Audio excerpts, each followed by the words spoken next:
السلام علیکم ورحمۃ اللہ وبرکاتہ۔ ناظرین محترم، میں ہوں سید میر محمد بخاری اور آپ دیکھ رہے ہیں غوثیہ رضویہ یوٹیوب چینل۔ ناظرین محترم، اگر ابھی تک آپ نے ہمارے چینل غوثیہ رضویہ کو سبسکرائب نہیں کیا تو ریڈ بٹن پر کلک کر کے سبسکرائب کریں اور ساتھ میں بیل والی آئیکن پہ بھی کلک کر لیجئے تاکہ سب سے پہلے نیو ویڈیوز آپ لوگوں تک پہنچتی رہیں، کیونکہ اسی چینل میں ہم اہل سنت و جماعت کے عقائد کی پاسداری کے لیے ڈیلی کی بنیاد پر ویڈیوز اپلوڈ کرتے رہتے ہیں۔ ناظرین محترم، ایک بھائی نے سوال کیا تھا کہ بریلوی حضرات کہتے ہیں کہ عطائی اور اللہ کی مخلوق ماننے سے شرک کا خاتمہ ہو جاتا ہے، جبکہ مکہ کے مشرکین بھی اپنے بتوں کو اللہ رب العالمین کی مخلوق مانتے تھے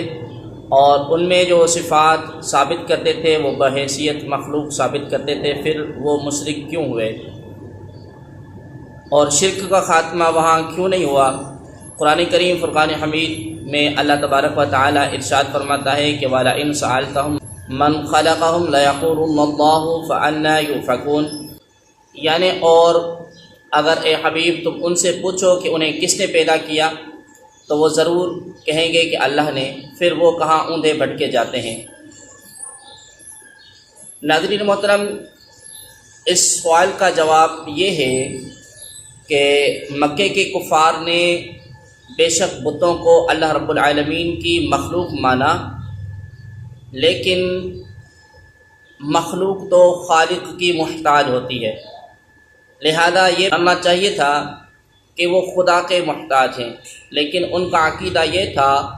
کہ اللہ نے ان کو پیدا کر کے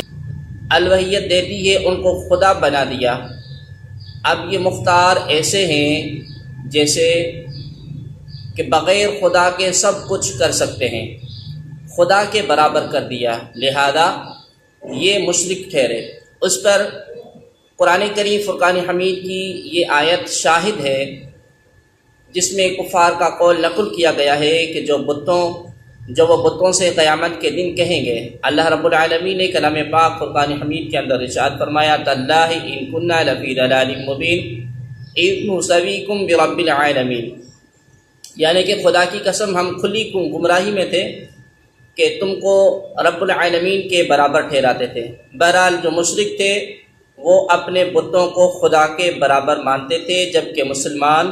انبیاء اور اولیاء کو اللہ رب العالمین کا بندہ اور اس کی مخلوق اور اس کا اخیر تک محتاج مانتے ہیں۔ ہاں، لوگوں میں افضل اور اعلیٰ اور خدا کی عطا سے صفات کا مظہر مانتے ہیں۔ بہرحال خدا کی کوئی صفت اور فعل جو ذاتی، مستقل اور برابری کی بنیاد پر کسی دوسرے میں ثابت کی جائے تو وہ شرک ہے، جبکہ بندہ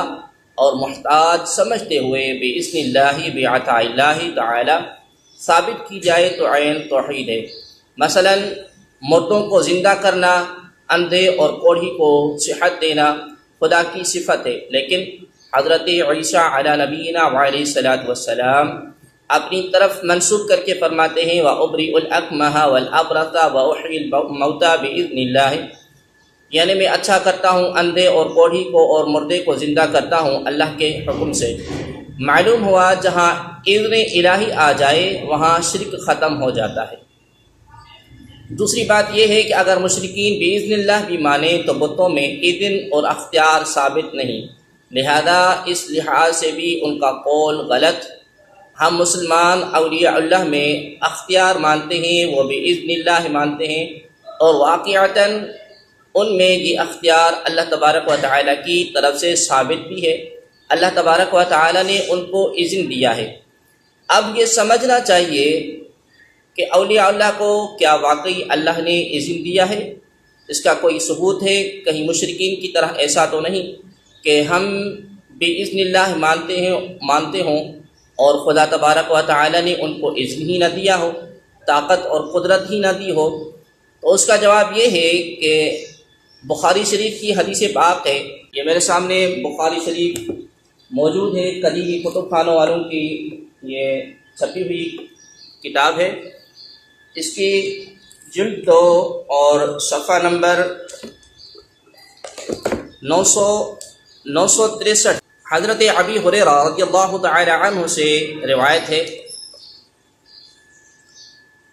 فرماتے ہیں کہ قال رسول اللہ صلی اللہ تعالی علیہ وسلم ان اللہ قال من عادى لي وليا فقد اذنبته بالحرب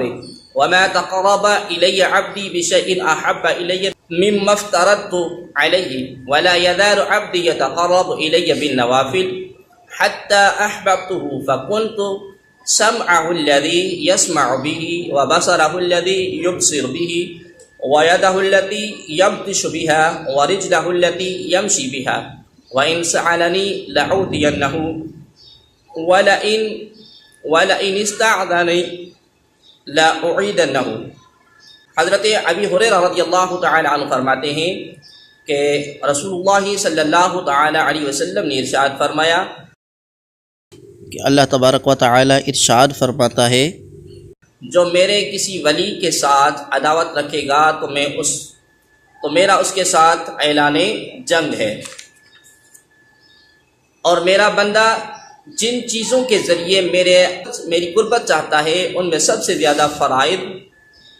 مجھے محبوب ہیں، اور نوافل کے ذریعے بندہ میرے قریب ہوتا رہتا ہے، یہاں تک کہ میں اس کو محبوب بنا لیتا ہوں، اور میں اس کا کان ہو جاتا ہوں جس سے وہ سنتا ہے، اور اس کی آنکھ ہو جاتا ہوں جس سے وہ دیکھتا ہے، اور اس کا ہاتھ ہو جاتا ہوں جس سے وہ پکڑتا ہے، اور اس کا پاؤں ہو جاتا ہوں جس سے وہ چلتا ہے۔ اگر وہ مجھ سے مانگے تو میں اس کو ضرور دوں گا، اور وہ اگر مجھ سے پناہ مانگے تو میں اسے ضرور پناہ دوں گا۔ بخاری شریف جلد 2 صفحہ نمبر 963۔ ناظرین محترم، آپ نے سماعت کیا کہ اللہ تبارک و تعالی نے اولیاء کاملین کو اللہ رب العالمین نے عزت عطا فرمایا ہے۔ اس حدیث قدسی کے معنی یہ ہے کہ عبادت اور ریاضات کے بعد بندہ اپنے رب کا اس طرح محبوب بن جاتا ہے کہ صفات عبدیت اس میں فنا ہو جاتی ہیں، اور پھر صفات الہیہ اس میں چمکنے لگتی ہیں۔ جب اللہ کا نور انسان کے بصر میں چمکتا ہے تو وہ ہر نزدیک اور دور کو دیکھ لیتا ہے۔ یہی حال ہاتھ اور پیر کا اور کان کا ہے۔ بہرحال ثابت ہو گیا کہ اولیاء اللہ کی دی ہوئی طاقت سے سب کچھ کرتے ہیں، لہذا شرک کا خاتمہ